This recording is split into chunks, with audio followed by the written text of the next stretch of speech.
People go through life many times playing it safe. That's the secret hope that they say to themselves, if I never let myself feel too good, maybe I'll never get hurt too badly. A lot of people don't ever do the things they're capable of doing because they allow themselves to go along with the crowd, following the crowd. Many people have things they want to do, and they find themselves in relationships with people who are addicted to mediocrity, and they allow their behavior to influence their behavior. Say, birds of a feather flock together. You run around with losers, you will end up a loser. Unconsciously, you will pick up their ways, you will pick up their habits, you'll pick up, most importantly, their attitude about life. If you're around cynical, negative people all the time, you will become cynical and negative. You don't need to be a part of a crowd to know who you are inside.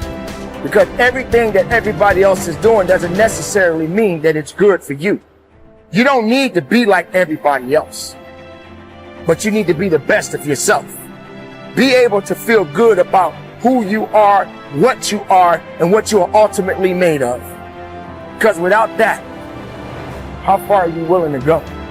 Don't sacrifice yourself to please others.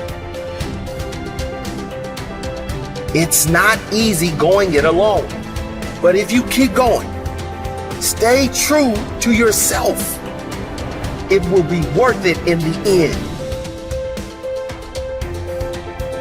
The hardest walk you can make is the walk you make alone. But that is the walk that makes you the strongest. That is the walk that builds your character the most. No matter how painful it is, I gotta keep going. And I gotta keep going because what is my passion? What is my focus? Your focus and your passion will numb you to failure and to pain of striving to get to where you're trying to go.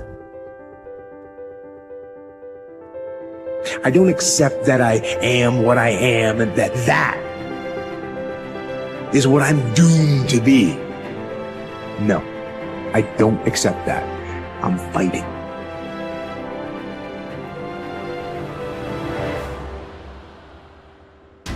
As you begin to look toward the future and take inventory of yourself, what is it about you right now that you've got to leave this behind? Because this no longer fits. Looking at where you want to go and the kind of person that you must become, the kind of standards that you have for you. What is it that you must do differently if you want to keep on getting what you're getting? Keep on doing what you're doing. If you don't keep gathering information, your confidence will start to wane. You'll start to lose it. You've got to keep gathering information. You want your confidence to get stronger and stronger and stronger. And if you don't keep studying, your confidence will start to slip. Like with the knowledge I've got, I could coast to the end of my life, earning all kinds of money, having a pretty good time. But I know I won't go beyond where I'm at, and I'll start slipping back. Got to keep studying. I got up at 3 o'clock this morning, but I went to bed for an hour or two. And I was studying for a couple of hours. I get up early in the morning and I study every morning because I want to get better at what I'm doing. And I know I can get better. I know that I'm nowhere near as effective as I can be. We've got to get this right in our mind. This idea of lack of confidence, it's something that anybody can change. I remember when I first started to study this, we're so afraid of what other people might think of us. It's so silly. I only went to high school, as I said, for 2 months. So I had a vocabulary that you could stick in a thimble. I mean, there was not much to it. And if you were talking, you said something and you used a word I didn't understand, I would never say I don't understand what you're saying. But I didn't understand. So I mean, I was lost in the conversation really fast. But I was afraid to say I don't understand that word. And I started to study Earl's material, and Earl talked about how important vocabulary is. In fact, he made a recording on it. And I started to study words. Now, if you use a word that I don't understand, I'll say, wait, stop it. I don't understand what that word means. I'll ask you right there. Because I know if I don't get that cleared up, everything you say from there on, odds are pretty good I'm not going to understand it. You get lost in the conversation. Why wouldn't I tell you I didn't understand? Because I was afraid of what you thought of me. You got to quit worrying about what other people think about you. If you knew how little they did think about you, you wouldn't be so concerned what they are thinking. Terry Whitaker wrote a book. The title of it, What You Think of Me Is None of My Business. And it isn't. What other people think of you is none of your business. Quit worrying about what they think. I hope you like me, but if you don't, you got a problem. Because I like me. I don't give a damn whether you like me or not. I really don't.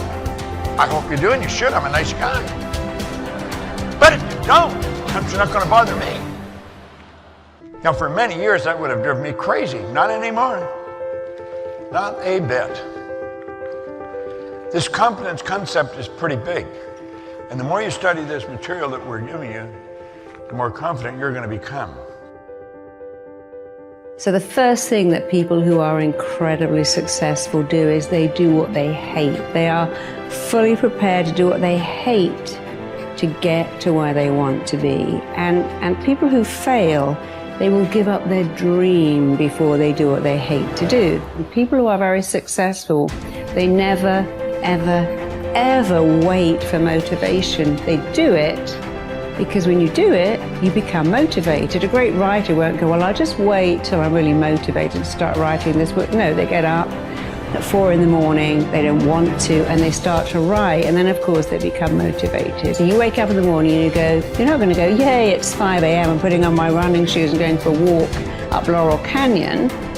Of course you're not going to do that. You're going to wake up and go, God, I really hate working out. But Marissa said, successful people do what they hate to get to where they want to be. Because of course the wonderful thing is that when you do what you hate first enough times, it starts to become natural. Like, I've got to do my taxes, I'll do that first thing. I've got to confront someone, I'll do it first. And so I still, to this day, wake up and think, oh, I don't really want to do that, so I'm going to do it first, because what I do want is to belong to that group of very, very successful people. So I know what the membership is.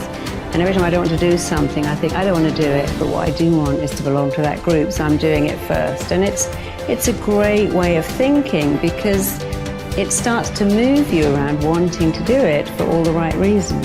Many, many years ago, I met someone who wanted to be a rock star. That was his ambition. He actually particularly wanted to be a drummer.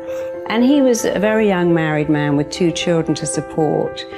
And he was going for a lot of auditions. And of course, all the auditions take place during the day, and every time he had a job, they wouldn't let him take time off. So he decided he would have to work nights in order to audition during the day.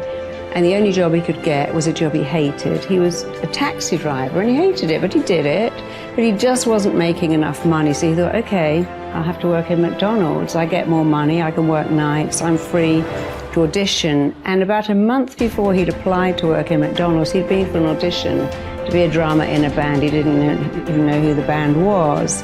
And the day he was due to start working in McDonald's, which he absolutely hated even the thought of, he got a call to go, you know, that band you auditioned for is actually Simple Minds, and now you're the drummer in Simple Minds. So he never worked in McDonald's or drove a cab again for the rest of his life. But when he told people that story, they'd all go, oh, I would never work in McDonald's. Oh my God, I'd never degrade myself by driving a cab around London. And I'm like, don't you think you're missing the point? His ability to do what he hated is what made him a rock star, because he had to have his days free to rehearse and audition. But if he had your mindset, I'd never do that, he would never be a multi-millionaire rock star. It was because he was fully prepared to do what he hated, to swallow his pride, to keep his vision in mind. I want to be a rock star. I must be free for auditions. How can I do that? Well, I have to work as a cab driver and in a fast food restaurant, which I hate, but I'm going to do it because it's going to take me to my goal. And it did. But the people who laughed at him and said, I wouldn't do that, None of them are rock stars.